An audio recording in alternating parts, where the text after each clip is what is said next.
camino, escuché su voz que me llamaba y me decía: arrepiéntete, yo limpiaré tus pecados y tu alma salvará. Con una voz tierno Jesús me dijo: te enseñaré el camino hacia la gloria,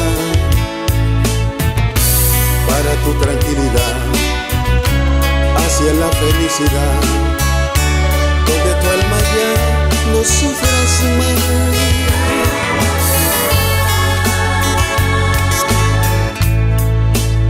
Jesucristo me habló, qué bien me siento,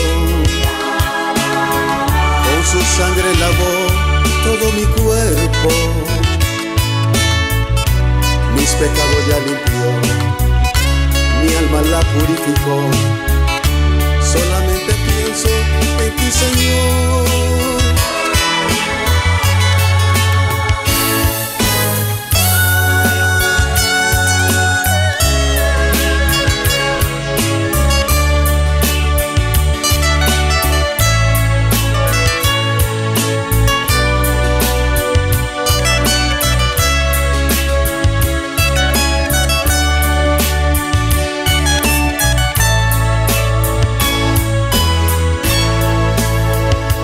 Muchas tentaciones tocaron mi puerta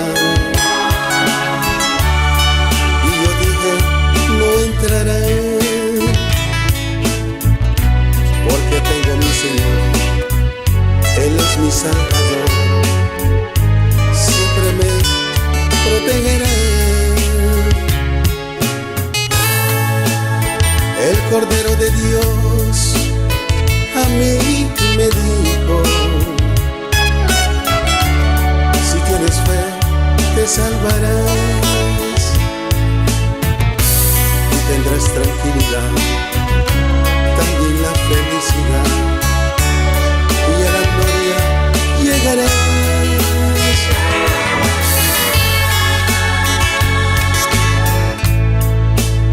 Jesucristo me habló, que bien es cierto,